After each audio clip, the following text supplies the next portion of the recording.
Olá, eu sou a Carla Benevides e está começando mais um programa Argumento. Criado em 2016 para limitar o crescimento da despesa pública, o teto de gastos pode ter a sua forma de cálculo alterada.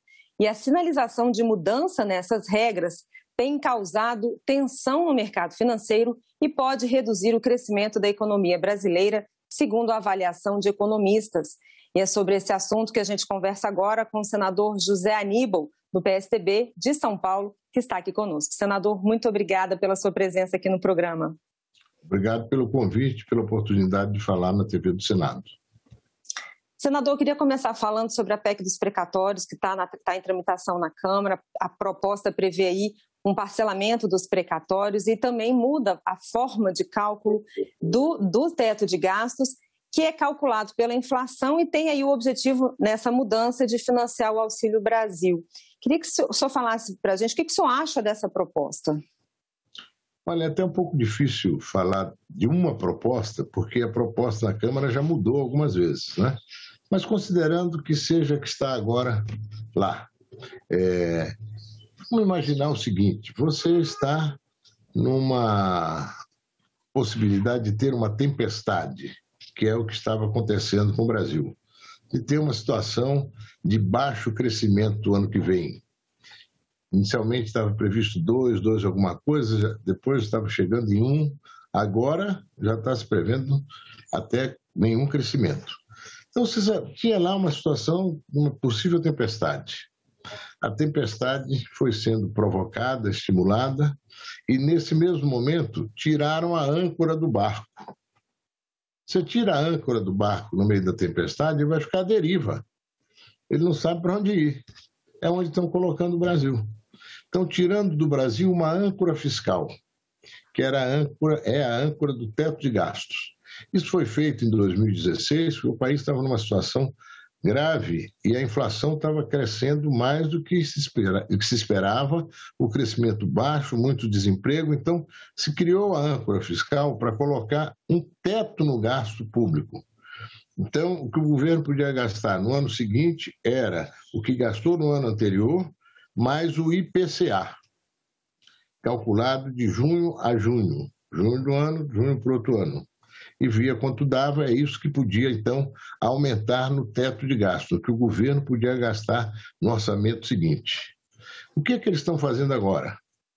Mudaram o critério de reajuste do teto. Antes era o IPCA, e agora vai ser a inflação.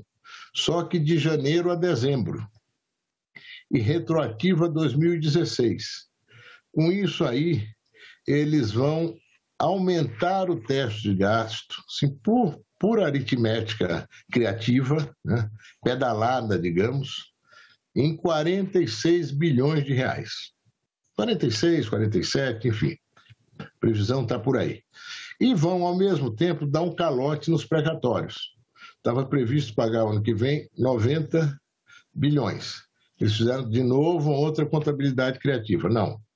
Como é imprevisto esse número tão elevado, nós não tínhamos previsto antes, imagina, o governo que não preveu tem que pagar. Mas, enfim, era só 40, 50, melhor dizendo, entrou mais 40. Vamos fazer o seguinte, vamos calcular o que se pagou o precatório em 2016, corrigir até 2022, até 2021. E aí é o que nós vamos pagar em 2022. Para resumir, em vez de 90, nós vamos pagar 50. Vamos deixar de pagar 40. Então, você tem 47 bilhões que o governo vai arrumar através desse procedimento de mudar o período em que é feito o reajuste do teto, e não é mais pelo IPCA, é pela inflação que dá mais. Então, aí eles vão conseguir quase 50 bilhões. De outro lado, eles vão dar um calote nos precatórios, tinha que pagar 90, eles vão pagar 50, e 40 eles vão jogar para o ano que vem. E aí o que der a mais no ano que vem vai jogar para o outro, vai fazer uma bola de neve, daqui a pouco precatórios em aberto vão estar em 300, 400 bilhões. É um desastre. Daí toda essa consequência aí, o mercado fica nervoso, o dólar sobe, a credibilidade do Brasil cai totalmente. Tem uma diretora da OCDE que ela diz, olha, O que conta muito para a avaliação de um país, da credibilidade do país, é que as instituições, a começar pelo Poder Executivo, tenham um funcionamento que não seja um funcionamento aleatório, que muda as regras, que cria estabilidade. E é o que esse governo está criando. Senador, mas como é que fica a situação dos parlamentares aí comprometidos com a questão fiscal e, ao mesmo tempo, preocupados com a questão social? É importante esse auxílio, ao mesmo tempo, como conseguir esses recursos sem furar o teto? Quais seriam as alternativas? Olha, não é difícil. Tem as despesas discricionárias do governo. É aquelas que servem à manutenção da máquina pública, etc, etc. Dá para cortar aí uns 10 bilhões. Tem também previsto no pagamento de precatórios 16 bilhões de Fundef. Isso é extrateto. Então, 10 com 16 já são 24. E aí o governo pode fazer uma política audaciosa com o compromisso dos parlamentares, reduzir os bilhões e bilhões de reais que estão destinados para as emendas de relator.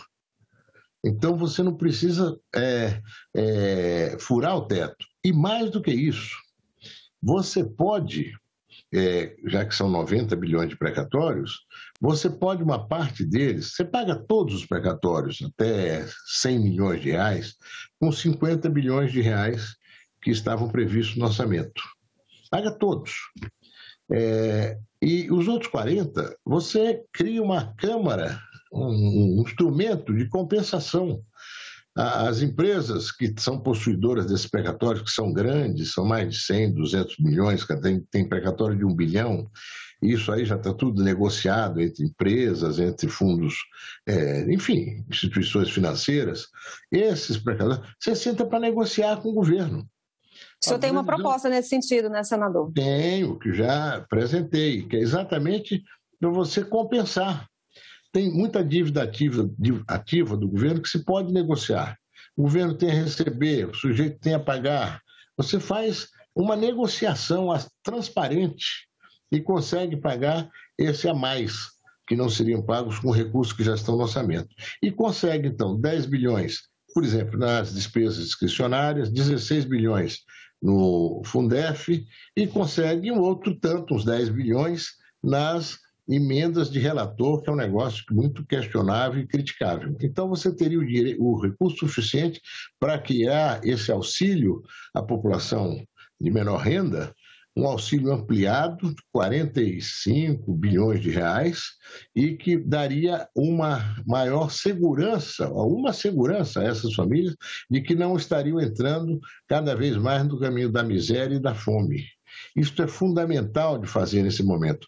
Agora, se você faz do jeito que o governo está propondo, com instabilidade, não só se desorganiza as finanças públicas mais ainda, como se gera uma situação de inflação sem controle.